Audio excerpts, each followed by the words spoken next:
বেনারসে যত তোমরা এক্সপ্লোর করবে তত একটা রহস্যজনক বিষয় বেনারস। বেনারস সত্যি খুব একটা রহস্যজনক স্থান। আমার পিছনে দেখতে পাচ্ছ চিতা। যদি দেখতে না পাও চলো তোমাদের একটু ভালোভাবে দেখায়। আমার পিছনে এই দেখো, এই যে হচ্ছে চিতা, নিচে তো পোড়ায়। ঠিক আছে, এবার তোমাদের আমি একটা রহস্যজনক বিষয় বলবো। চিতা মানে গঙ্গার পাশে নিচে পোড়াচ্ছে, এবং চলো তোমাদের আর একটা চিতা দেখায়। সেটা হচ্ছে উপরে পোড়াচ্ছে। উপরে কোথায় চলো সেটা তোমাকে দেখাচ্ছি। উপরে হচ্ছে এই যে ছাদ দেখতে পাচ্ছ, এই ছাদেও চিতা মানে এটা এখানেও কিন্তু চিতা পোড়ানো হয়। এটা একটা শ্মশান, মানে শ্মশান পুরোটাই, মণিকর্ণিকা ঘাট মানে পুরোটা শ্মশান নিয়ে। আর এখানেও এই যে দেখতে পাচ্ছ, এটাও কিন্তু চিতা, এখানেও মানে চিতা পোড়ানো হয়। মানে সত্যি খুব রহস্যজনক বিষয় এইটা, যে মানে নিচেও পড়ছে উপরেও পড়ছে। তো আমার সেজমা হচ্ছে নৈনিতাল থাকে, সেজন্য তিনি হিন্দি কথা বেশি ভালো বলতে পারেন। তো তোমরা একটু ম্যানেজ করে নিও, তিনি হিন্দিতেই বলবেন। ঠিক আছে, চলো সেজমা বলো তোমার কেমন কি লাগছে। ভালোই লাগছে, মতলব বাংলায় বলছি। ভালোই লাগিছে, মতলব কি আমার বহুত একটা আশা ছিল, বহুত শখ ছিল কি মানুষের জীবনে এই যে যেরকম আমরা একটা সংঘর্ষ করি সারা জীবন, তা কে জন্য করি, মতলব আশা তো আমাকে এই জায়গায় লাগবে, তা আমরা ওইগুলো মতলব আমরা কর্ম ভাবে করি।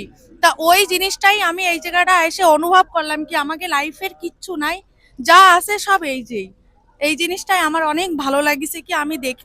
জন্ম নিলে মরতে হবে, এটাই বাস্তব। তো দেখো এখন আমরা মণিকর্ণিকা শ্মশান ঘাটে আছি। তো এসে না মন অটোমেটিক শান্ত হয়ে যায়, এত সুন্দর একের পর এক লাশ বা মরাদেহ আসছে। মানে জীবনের শেষ অন্তিম যাত্রা, এখানে আসতেই হবে, গরিব ধনী বলে কোনো কথা নেই। এখানে সকল শ্মশান এমন একটা জায়গা, এসে দাঁড়ালে সব অহংকার এখানেই শেষ। অহংকার বলে কোনো কিছুই থাকে না। তো দেখো এটা দোতলার চিতা বা শ্মশান।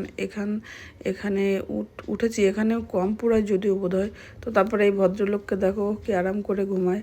তো উপর থেকে শ্মশানটা দেখো, কত লাশ কত মরাদেহ সব রেখেছে এটা করে।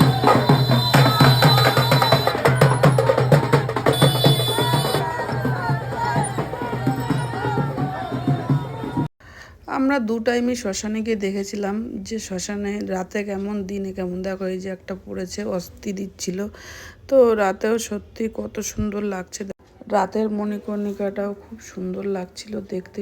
তো ওখানে মরাদেহগুলো এত সুন্দর বাজনা বাজিয়ে আনে দেখার মতো। তো ভিডিওটা ভালো লাগলে লাইক কমেন্ট শেয়ার।